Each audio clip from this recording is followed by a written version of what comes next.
একটা অ্যাপ্লিকেশন লিখে তোমার বন্ধু যদি 5 পায় তুমি পাবা 7 কেন? কারণ আজকের এই ভিডিওতে এমন 5টা ভুল নিয়ে আমি কথা বলবো যেগুলোর কারণে সবার মার্ক কাটা যায় কিন্তু কেউ জানেও না। আসো তাহলে দেখে নেই কোন 5টা ভুল অ্যাপ্লিকেশন লেখার ক্ষেত্রে কোনোভাবেই করা যাবে না। প্রথম ভুলটা হচ্ছে সংক্ষিপ্ত রূপগুলো ইউজ করা। যেমন ধরো এই যে কান্ট, ডোন্ট, ওন্ট, এগুলা তুমি বলতে পারো যে ভাই এগুলো তো আমাদের বইয়ে লেখা থাকে। হ্যাঁ, বইয়ে লেখা থাকে, কিন্তু একটা ফর্মাল লেটার লেখার সময় এইগুলোকে আমরা ইউজ করতে পারবো না। বরং আমাদেরকে হচ্ছে এই যে প্রপার যে স্টাইলটা আছে, মানে পরিপূর্ণ যে রূপটা, সেটা ব্যবহার করতে হবে। Can not, do not, will not এভাবে লিখতে হবে। আমরা শর্ট ফর্মটা ইউজ করব না। মনে রাখতে হবে আমাদের আবেদনপত্র হচ্ছে একটা ফর্মাল ডকুমেন্ট, তাই এখানে কোনো সংক্ষেপণ করা চলবে না।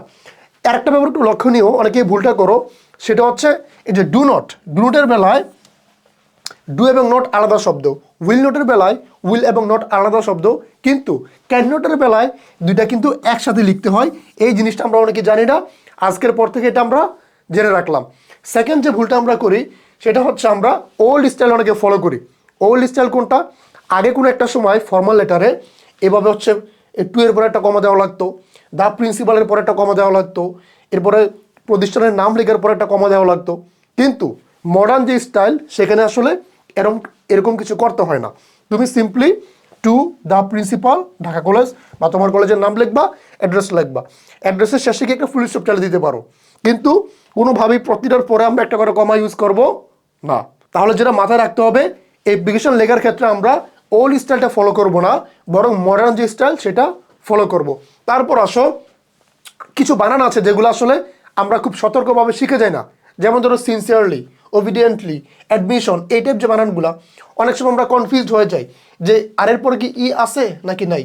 ওবিডিয়েন্টলি বানানটা কীভাবে, মানে যেগুলো আমাকে লিখতে হয় শেষের দিকে এসে, ওটাকে বলে সাবস্ক্রিপশন বলা হয়, ওই পার্টে এসে সিনসিয়ারলি, ওবিডিয়েন্টলি, অ্যাডমিশন, এই টাইপ যে বানানগুলো আছে এগুলা আমাদেরকে ভালোভাবে চেক করে যেতে হবে।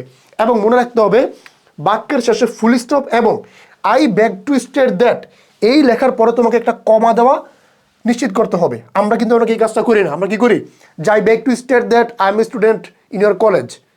হ্যাঁ, ভালো কথা, কিন্তু I back to state that এরপরে আমরা একটা কমার ব্যবহার নিশ্চিত করব এবং বাক্য শেষে আমরা ফুল স্টপ দিব, অর্থাৎ পাংচুয়েশন মার্কের ব্যবহারটা প্রপারলি করতে হবে। তারপর আসো অ্যাপোস্ট্রফিটা বর্জন করবা। আমি যখন শেষের দিকে এসে লিখতে হয় যে ইয়োর্স ওবিডিয়েন্টলি, বা ওবিডিয়েন্টলি ইয়োর্স লিখি, বা সিনসিয়ারলি ইয়োর্স লিখি, আমরা অনেকে, পার্সোনালি আমি অনেককে দেখেছি, তোমরা সবাই হচ্ছে ইয়োর্স লিখতে গিয়ে এই ইউরের পরে একটা অ্যাপোস্ট্রফি দাও, তারপরে এস লেখো। না, এটা ভুল। এই কাজটা কোনোভাবে করা যাবে না, বরং সঠিক হচ্ছে যে এটা নো অ্যাপোস্ট্রফি, ইয়োর্স ওবিডিয়েন্টলি বা সিনসিয়ারলি ইয়োর্স, এভাবে।